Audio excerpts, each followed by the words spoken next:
복음서로 알려져 있습니다. 마가에게는 뭉툭 손가락이라는 별명이 있었다고 합니다.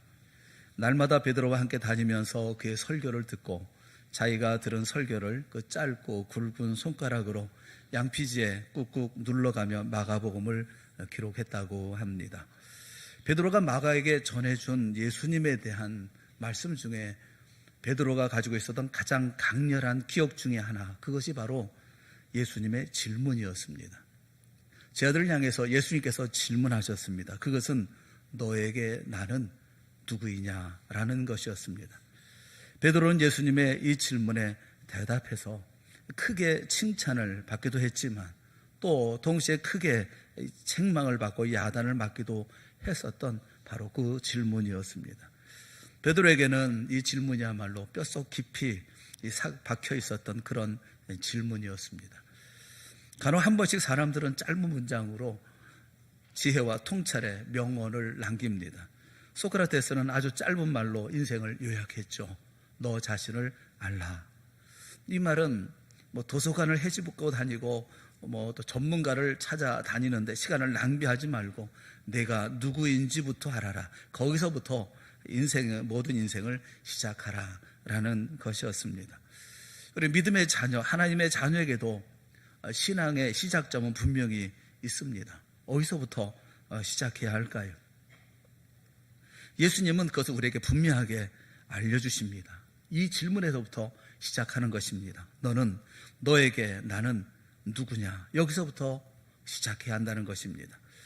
그 대답은 2000년 전 팔레스타인의 시골길을 예수님과 더불어 거닐었던 어부 베드로의 입에서 나왔습니다. 주님은 저에게 그리스도이십니다 라는 것이었습니다. 예수님은 팔레스타인에서 공적 사역을 시작할 때 베드로와 그의 형제 안드레를 시작으로 해서 12명의 제자를 부르셨습니다. 이 12명의 제자들은 3년 동안 예수님과 함께 갈릴리 호숫가와 언덕과 마을길을 걸었습니다. 예수님과 함께 보냈던 그 3년 동안 제자들은 예수님을 관찰하고 질문하고 의논하고 모든 일을 함께 했습니다. 예수님과 함께 보냈던 갈릴리의 언덕과 마을과 호숫가는 모두가 다 하루 동안 걸어서 다닐 수 있는 거리에 있었습니다. 가끔 예루살렘으로 유월절을 보내시기 위해서 사흘간의 도보 순례를 제외하고는 거의 대부분 그곳에 계셨습니다. 그런데 갑자기 예수님은 제자들을 데리시고 갈릴리에서 정북쪽으로 도보로 이틀 정도 걸리는 가이사라 빌립보 지방으로 가십니다. 이 가이사라 빌립보라고 하는 곳에는 사는 사람들이 거의 대부분 이방인들입니다. 그리스인 혹은 로마인들입니다. 로마군이 그것에 주둔하고 있었고 로마의 우상이었던 판의 신전이 있었던 우상 숭배의 도시로도 유명했습니다. 왜 예수님은 친숙한 갈릴리 또 그 언덕 그 마을을 떠나셔서 제자들을 데리시고 가이사 빌립보라고 하는 라틴어와 그리스어를 쓰고 이방 종교를 믿는 아무런 연고도 없는 외주로 가셨을까요? 제자들 모두에게도 낯설기만 한 그것을 예수님께서 제자들을 데리고 찾아가신 이유는 뭘까요? 먼저 예수님께서 늘 계셨던 친숙한 동네에 대해서 한번 먼저 생각을 해볼 필요가 있습니다. 예수님께서 계셨던 그곳에서는 예수님께 두 가지 일이 일어나고 있었습니다. 하나는 유대교 제사장들, 바리새인 그리고 사두개인들이 가지고 있었던 적대감입니다. 예수님의 인기가 이 전문 종교인들을 불편하게 만들었습니다. 어느 시골 구석에서 온 별 볼 일 없는 사람에 대해서 사람들이 너무 많이들 이야기를 하는 것입니다. 그래서 예수님 때문에 위협을 느낍니다. 이들에게 있어서 예수님은 질투와 시샘의 그리고 주목의 대상이 되고 있었습니다. 점점 적대감은 커져가고 있었고 그에 비례해서 예수님에 대해서 좋지 않은 이야기들도 많이 만들어지고 있었습니다. 또 하나 예수님을 좋아하는 많은 사람들이 또 있었습니다. 사람들은 예수님이 무엇을 하는지 보고 싶어 했고 또 무슨 말씀을 하시는지 듣고 싶어 했습니다. 전에 보지 못하던 놀라운 기적의 현장에 그 역사의 현장을 직접 눈으로 보고 싶어 했습니다. 제자들이 있던 이곳은 한편으로는 예수님께 많은 적이 있었던 곳이고 동시에 다른 한편으로는 예수님을 존경하고 사모하는 사람들이 있었던 곳입니다. 당연히 예수님에 대해서 엇갈린 평가가 난무하고 있었던 것이 바로 이것이었습니다. 그래서 예수님은 자신이 잘 알려지지 않은 장소로 가서 제자들에게 자신이 정확히 누구인지, 무엇을 하려고 이 땅에 오신 분인지 분명하게 알려주실 필요가 있으셨습니다. 그 어떤 부정적인 평가든 혹은 어떤 긍정적인 평가든 이런 모든 다른 사람들의 모든 견해와 모든 분위기, 상황에서 벗어나서 모든 영향을 벗어나서 이제 그동안 있었던 일들을 다시 한번 되짚어보고 바쁜 일정 속에서 아무 생각도 없이 다 지나왔지만 그러나 그 의미를 다시 한번 깊이 묵상하며 생각하고 그러면서 예수님이 어떤 분이고 누구시며 무엇보다도 예수님이 자신들에게는 누구인지를 스스로 생각하게 하시려는 것이었습니다. 예수님 제자들에게 물으십니다. 사람들이 나를 누구라고 하느냐? 제자들이 말씀을 드립니다. 세례 요한이라고도 하고 더러는 엘리야, 더러는 선지자 중에 하나라고 하나이다. 그러자 예수님은 다시 제자들에게 정말 묻고 싶었던 질문, 정말 던지고 싶었던 질문을 하십니다. 너희는 나를 누구라 하느냐? 그러자 베드로가 대답합니다. 주는 그리스도이십니다. 사랑하는 여러분, 오늘 이 시간 우리 모두가 주님의 이 질문에 정직하게 대답할 수 있기를 바랍니다. 다른 사람들의 이런저런 자기들의 이야기나 판단 혹은 생각이나 간증, 모든 상황 다 떠나서 너에게 나는 누구냐, 나에게 예수님 정말 어떤 분인지를 정직하게 스스로 대답할 수 있기를 주님의 이름으로 축원합니다.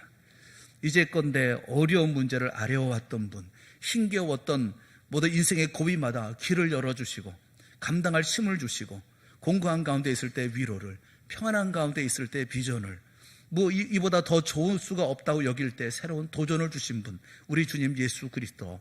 이 모든 지난 기억들은 잠시 뒤로 밀어놓고 예수님은 정작 나에게 누구십니까? 내 가정에 숨도 쉴 수 없을 그때에 손 내밀어 일으켜 세워주신 분, 우리 교회 공동체가 절망의 벼랑 끝에 서 있을 때 함께 하시고 결코 우리를 떠나지 않으셨던 분, 이 나라와 민족의 위험한 고비고비마다 피할 길을 주셨던, 우리를 도우셨던 주님입니다. 하지만 주님이 지금 나에게 묻고 계시는 것은 어떤 역할론으로서의 주님을 묻고 계신 것이 아닙니다. 예수님이 내게 어떤 일을 해주셨으며 위기의 순간에 어떤 도움을 주는 역할을 하셨는가를 묻고 계신 것이 아닙니다. 예수님은 정말 나에게 누구십니까? 사람들은 예수님을 세례 요한이라고도 하고 엘리야라고도 하고 선지자 중에 하나라고도 합니다. 세례 요한은 당시에 가장 위대한 설교자였습니다. 그의 말씀을 들으려고 사람들은 광야까지 찾아갔습니다. 오늘날도 예수님을 그렇게 생각하는 사람들이 있습니다. 위대한 사상가, 위대한 지성, 위대한 스승, 위대한 정신으로 추앙하고 존경합니다. 어떤 사람은 예수님을 또 엘리야라고 생각합니다. 엘리야는 능력의 사람입니다. 한 번 기도하면 하늘문이 닫히고 또 한 번 기도하니까 하늘문이 열립니다. 우리 중에 어떤 분은 예수님의 이런 능력을 신봉합니다. 예수님이 한 번 기도하시니 맹인의 눈이 떠집니다. 예수님이 손을 한 번 대시니 귀머거리가 듣기 시작합니다. 그래서 예수님의 특별한 능력을 신앙하고 그 능력을 빌리려 합니다. 또 어떤 사람은 선지자 중에 하나라고 합니다. 영적 통찰력을 가지고 있는 선견자라고 생각합니다. 여러분, 예수님은 내게 어떤 분입니까? 위대한 설교자입니까? 특별한 능력을 소유하신 분입니까? 아니면 영적 통찰력을 가지신 그분이십니까? 예수님 질문의 대상을 바꾸어서 물으십니다. 사람들은 그렇게 생각한다고 하자. 사람들은 나를 위대한 스승, 위대한 사상가, 또 위대한 능력자, 존경할 만한 스승이라고 한다고 하자. 그렇다면 너희는 나를 누구라 하느냐? 여러 세월 교회에서 생활하고 오랫동안 신앙생활을 해오신 여러분들이야. 찬송하고 기도하고 예배를 드려왔던 여러분, 예수님이라는 단어에 익숙해져 있는 여러분, 여러분에게 예수님은 누굽니까? 사랑하는 여러분, 명확하게 하십시오. 역할론을 떠나서 예수님이 내게 누구신지를 분명히 하십시오. 제가 여러분에게는 누굽니까? 여러분은 저를 담임 목사 이렇게 말씀하시고 또 그렇게 대하십니다. 제 아내에게는 남편이고 또 제 아이들에게는 아빠입니다. 이것은 바로 저를 역할론으로 보시는 것입니다. 제 아내에게 내가 당신에게 누구냐라고 물으면 제 아내는 내 남편입니다. 우리 가정을 책임지는 가장입니다. 라고 대답할까요? 그렇지 않습니다. 제 아내에게 내가 당신에게 누구냐라고 물으면 제 아내는 이렇게 대답합니다. 제가 사랑하는, 사모하는 나의 인생의 전부입니다 라고 대답합니다. 제 아이들에게 내가 너희들에게 누구냐 라고 물으면 제 아이들은 그냥 아빠요 라고 대답할까요? 그렇지 않습니다. 저를 이 세상에 있게 하신 제 인생에 가장 존경하는 분입니다 라고 대답합니다. 결코 제 아내와 제 아이들은 그저 생활비나 벌어다 주고 필요한 것을 채워주는 돈 버는 기계, 가정을 책임지는 가장으로 저를 여기지 않습니다. 이수웅이라고 하는 사람, 자기 인생에 깊이 박혀서 큰 영향을 주는 사람, 그가 없이는 삶이 지속되지 않을 그 사람으로 우리 가족은 생각을 하는 것입니다. 사랑하는 여러분, 우리는 어떤 역할만을 담당하는 기계의 부속품이 아닙니다. 자기에게 주어진 역할만 충실하게 째깍째깍 해내면서 충실하게 열심히 살기만 하면 되는 존재가 아닙니다. 하나님이 우리를 그렇게 만들지 않으셨습니다. 창세기 1장 28절의 말씀을 보면 하나님은 세상을 만드시고 사람을 만드신 후에 사람에게 이렇게 명하십니다. 하나님이 그들에게 복을 주시며 하나님이 그들에게 이르시되 생육하고 번성하여 땅에 충만하라. 땅을 정복하라. 바다의 물고기와 하늘의 새와 땅에 움직이는 모든 생물을 다스리라 하시니라 라고 말씀하고 계십니다. 여기 어디 세상의 부속품으로서의 나를 찾아볼 수가 있습니까? 이 하나님의 말씀 속에는 넘치는 생동감이 있고 창의성이 있고 모험과 도전하는 그 누군가의 인생이 담겨 있지 않습니까? 내가 분명해지면, 역할을 떠나 내가 누구인가 분명해지면 그제서야 내 아내가 내게 누구인지, 내 남편은 내게 누구인지, 내 자녀는 내게 누구인지, 내 직장 상사는 내게 누구이며 내 부하 직원은 내게 누구인지, 교회 목사는 내게 누구이고 구역장은 내게 누구이고 동상 공동체는 내게 무엇인지를 알게 되는 것입니다. 여러분께 다시 한번 묻고 싶습니다. 여러분 자신에게 예수님은 누굽니까?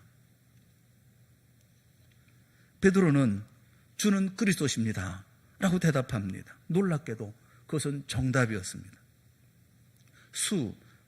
당신은 A 무엇입니다. 바로 그 그리스도. 그러니까 당신은 바로 그 그리스도이십니다. 당신은 우리가 그렇게 기다려왔던 바로 그 그리스도입니다. 그리스도라는 것은 메시아입니다. 기름 부음 받은 자라는 뜻입니다. 구약 성경을 보면 선지자가 될 때 기름을 붓습니다. 그런데 선지자 말고 직위에 취임하기 위해서 기름을 붓는 두 사람이 더 있습니다. 제사장과 왕입니다. 제사장이 되려면 반드시 양의 뿔에 기름을 채워서 머리에 기름을 붓습니다. 그리고 제사장의 자리에 취임합니다. 이스라엘 역사 속에서 제사장은 매우 중요한 자리입니다. 이스라엘 백성들은 참된 제사장을 기다려왔습니다. 하나님이 직접 기름을 부어주신 완전한 제사장, 그 메시아에 대한 기다림을 기다리고 있었던 것입니다. 제사장은 물론 제사를 드립니다. 그러나 이것은 특별한 제사입니다. 속죄의 제사를 드리는 것입니다. 죄인인 인간은 하나님 앞에 그대로 나아갈 수가 없습니다. 죄를 해결해야만 하나님 앞에 나아갈 수가 있습니다. 제사장은 하나님과 인간 사이에서 속죄의 제물을 준비해서 제사를 드림으로 하나님의 진노를 풀어드리고 하나님과 화목하게 함으로써 인간이 하나님 앞에 나아갈 수 있는 길을 열어주는 그가 바로 제사장입니다. 그래서 베드로는 이렇게 대답하고 있는 것입니다. 예수님, 당신이 그 그리스도, 바로 그 제사장입니다. 이 제사장이라는 말을 오늘 우리가 익숙한 단어로 바꾸어서 말한다면 예수님, 당신은 구세주이십니다. 나를 구원하시는 분입니다. 나를 하나님 앞으로 나아가게 하는 분입니다. 바로 나의 생명의 구세주이십니다 라는 것입니다. 그러나 예수님은 제사장일 뿐만 아니라 이 그리스도라는 고백 속에 또 하나의 중요한 의미가 포함되어져 있는데 그것은 왕이라는 것입니다. 예수님은 왕이십니다. 왕은 통치합니다. 예수님은 제사장일 뿐만 아니라 제사장으로서 속죄의 제사를 드리고 인간의 죄를 인간이 죄를 용서함 받고 하나님 앞에 나아갈 수 있도록 그 길을 예비하실 뿐만 아니라 한 걸음 더 나가서 예수님은 왕이십니다. 예수님은 나를 다스리고 나를 통치하고 내 운명을 주장하고 날마다 내 삶을 인도하시는 분입니다.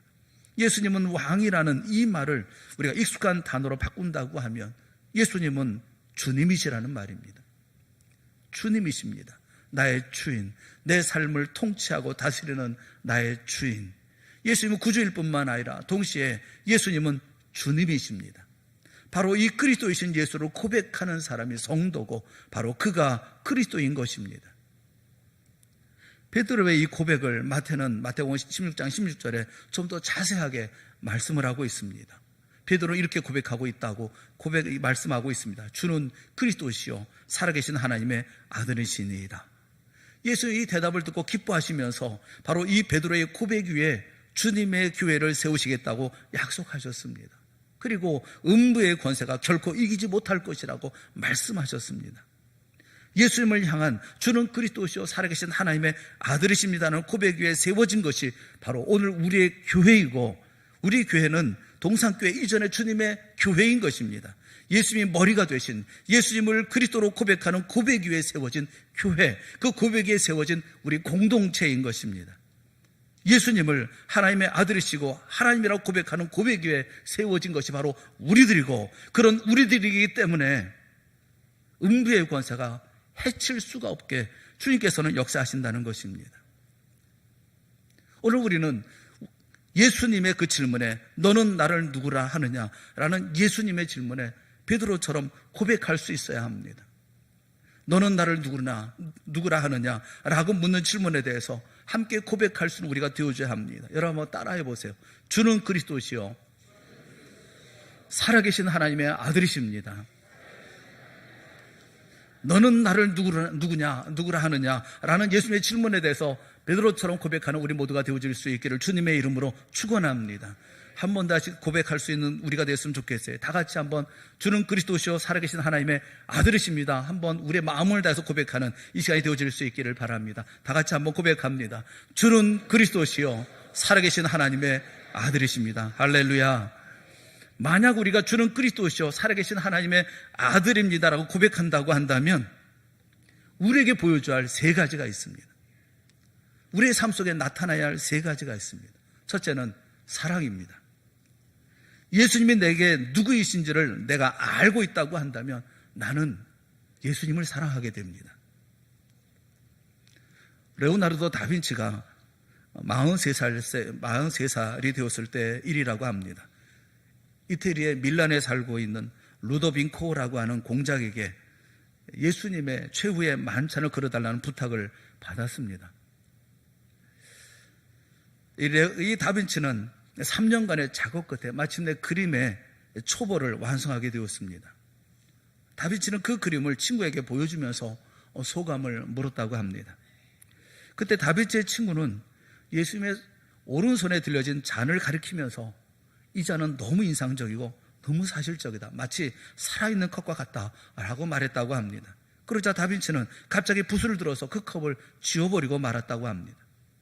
친구가 당황해하면서 깜짝 놀라서 왜 그러느냐라고 하니까 다빈치는 이런 유명한 대답을 했습니다. 아무것도 이 그림에서 예수 그리스도보다 더 중요한 것은 없어야 하기 때문에 그래.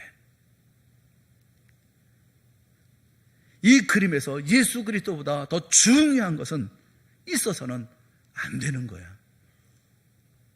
인생을 그려나가는 사랑하는 여러분, 여러분의 삶의 그림에 가장 중요한 것은 무엇입니까? 그 어느 것도 예수님보다 더 중요하지 않은 그런 그림을 인생에 그려가고 계십니까? 무엇이 예수님보다 더 소중하게 여겨집니까? 재물입니까? 학력입니까? 명예입니까? 인기와 박수입니까? 그렇다면 당장 지워버리십시오. 주는 그리스도시요 살아계신 하나님의 아들이십니다 고백하는 우리에게 예수 그리스도보다 더 중요한 것은 없습니다. 왜냐하면 그분이 생명을 바쳐 우리를 사랑하신 것처럼 나도 예수님을 생명을 다해 사랑하기 때문에 그렇습니다. 사랑이란 내 인생에 예수님보다 더 소중하고 중요한 것은 없는 것입니다. 두 번째는 충성입니다. 예수님이 내게 그리스도요 하나님의 아들이시라고 하면 당연히 순종하고 복종하는 것은 당연한 것입니다. 아니 오히려 즐겁고 행복한 일입니다. 주님께서 내게 명령하시는 것, 주님께서 내게 인도하시는 길, 어떤 길을 할지라도 그것은 오히려 기쁘고 즐겁고 감사하고 행복하고 또 즐거운 일일 수밖에 없습니다. 베드로의 고백 후에 비로소 예수님은 말씀하십니다. 자신이 많은 고난을 받고 장로들과 대제사장들과 서기관들에게 버림받아 죽임을 당하고 사흘 만에 살아나야 할 것을 말씀합니다. 그런데 베드로가 그런 예수님을 붙들고 항변합니다. 32절 말씀을 보면 드러내놓고 이 말씀을 하시니, 예수님께서 이 말씀을 하시자 베드로가 예수를 붙들고 항변하매 라고 말씀하고 있습니다. 여기 항변이라는 에피티마오라는 이 말은 책망한다는 것입니다. 여러분의 이해를 돕기 위해서 같은 단어를 사용하는 경우를 한번 여러분에게 말씀드리면 그 단어의 뜻을 훨씬 더 잘 알 수가 있을 것입니다. 마태복음 8장 26절 말씀을 보면 그 가운데 우리가 그 뜻을 잘 알 수가 있습니다. 예수님께서 바다에 제자들과 함께 바다를 건너갈 때 풍랑이 일어납니다. 제자들이 주무시는 예수님을 깨웁니다. 일어나신 예수님께서 말씀을 하시는 것이 마태복음 8장 26절에 있는 말씀이에요. 우리 다 한번 읽어보겠습니다. 다 같이 시작. 예수께서 이르시되 어찌하여 무서워하느냐 믿음이 작은 자들아 하시고 곧 일어나사 꾸짖으시니 아주 잔잔하게 되거늘.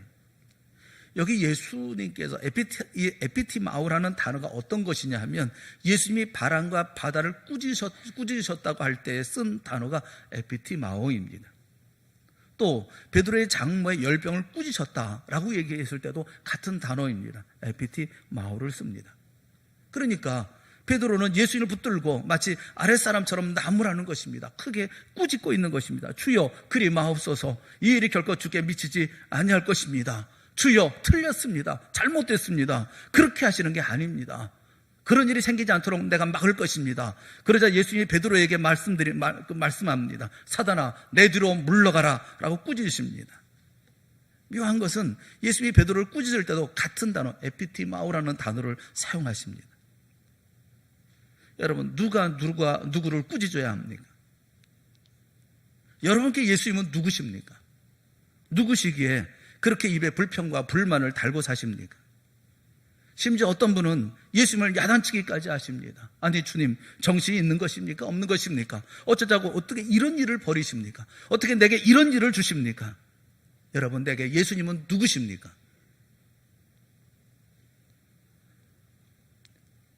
그 예수님이 내 그리스도시요 내 생명의 주인이시라고 한다면, 내가 사랑하는 그분이라고 한다면 주님이 가는 그곳이 내가 가야 하는 가장 행복한 자리가 아니겠습니까? 충성하고 순종하고 복종하고 더 나아가 우리가 감사하고 기뻐하는 자리가 되어줘야 마땅한 것이 아니겠습니까? 세 번째는 소망입니다. 우리 믿는 사람들이 확실히 알아야 될 것은 진정한 소망이 이 땅에 보이는 소망이 아니라 보이지 않는 것들이라는 사실입니다. 이후에 예수님은 제자들에게 이렇게 말씀하십니다. 누구든지 나와 함께 가려면 내가 가는 길을 따라야 한단다. 결정은 내가 한다. 너희가 하는 것이 아니야. 고난을 피해 달아나지 말고 오히려 고난을 끌어안으라. 나를 따라오너라. 그러면 내가 방법을 일러주겠다. 자기 스스로 세우려는 노력에는 아무 희망이 없어. 자기를 희생하는 것이야말로 너희 자신, 곧 너희의 참된 자를 구원하는 길이며 그 길이 바로 나의 길이다. 원하는 것을 다 얻고도 참된 자기 자신을 잃는다고 한다면 무슨 유익이 있겠느냐? 너희 목숨을 무엇과 바꾸겠느냐? 너희는 나와 함께 거하고 나를 부끄러워하지 않는 삶을 살아라 라고 말씀하고 계십니다. 이 땅에서 하늘을 나는 독수리도 떨어뜨릴 수 있는 엄청난 권세와 지위와 명예를 다 갖추었다 할지라도 이것은 잠시 있다 사라지는 안개일 뿐입니다. 보이지 않는 세계만이 영원한 것입니다. 고린도후서 4장 18절에 말씀하고 있습니다. 우리가 주목하는 것은 보이는 것이 아니요 보이지 않는 것이니 보이는 것은 잠깐이요 보이지 않는 것은 영원함이라. 할렐루야. 성도는 그래서 어떤 경우도 슬퍼하거나 낙심하지 않습니다. 성도는 어떤 자리에도 좌절하거나 절망하지 않습니다. 우리는 예수 그리스도 주님을 바라보기 때문에 그렇습니다. 우리는 예수님을 나의 구세주로 우리는 여기고 또 믿고 섬기며 살고 있기 때문에 그렇습니다. 우리는 예수님을 나의 사랑, 내 생명의 구주로 우리는 알고 있기 때문에 그렇습니다. 사랑하는 여러분, 여러분에게 예수님은 누구입니까? 오늘 주님께서 제자들에게 물어보고 계시는 것처럼 예수님은 나에게 누구인가를 대답할 준비를 하실 수 있기를 바랍니다. 주는 그리스도시요 살아계신 하나님의 아들이십니다. 고백하는 여러분 모두가 되어질 수 있기를 주님의 이름으로 축원합니다. 우리 함께 다 같이 큰 소리로 한번 주 앞에 고백하는 이 시간이 되었으면 좋겠습니다. 내게 주님은 어떤 분입니까? 다 같이 고백하겠습니다. 주는 그리스도시요 살아계신 하나님의 아들이십니다. 아멘. 내 생명의 구주시며 내 인생의 왕이십니다. 내 인생의 주인이십니다. 매일 스스로 예수님은 내게 누구신가 질문하고 주는 그리스도시요 살아계신 하나님의 아들이십니다 고백하며 언제나 사랑하며 기뻐하며 소망을 가지고 주 안에 거하는 우리 모두가 다 되어질 수 있기를 주님의 이름으로 축원합니다. 기도하겠습니다. 사랑의 하나님 아버지, 주님은 우리에게 어떤 분이십니까? 우리는 삶을 영위하는 것이 아니라 주님과 함께 삶을 살아가는 것인 줄 우리는 깨닫지 못하고 살 때가 너무나 많이 있습니다. 주님이요, 우리의 인생을 연장하기 위해서 허덕이는 저희가 되지 않게 하시고 단 하루의 삶이라 할지라도 주님과 동행하는 삶을 기뻐하고 감사하고 기뻐하고 감격하고 그리고 그 가운데 용기 내어 힘내어 주 역사 만들어가는 저희가 되어질 수 있도록 은혜 베풀어 주시옵소서. 주님이 내게 어떤 분인가를 다시 한번 확신하게 하여 주시옵시고 다시 되돌아 짚어보게 하여 주시옵시고 날마다 순간마다 어려운 환경마다 그리고 절망할 만한 그런 자리라 할지라도 오직 주님을 바라고 다시 용기 내고 싶네요. 주의 백성으로 하나님의 아들 딸들로서 마땅히 살아야 할 삶을 살아가는 우리 모두가 되게 하여 주시옵소서. 동행하시고 우리의 손을 붙들어 주시옵시고 고개 들게 하여 주시옵시고 주님 뒤 밀어주셔서 주 앞에 바른 믿음의 길 힘을 다해 달려갈 수 있도록 은총 나려 주시옵소서. 예수님의 이름으로 간절히 기도드리옵나이다. 아멘.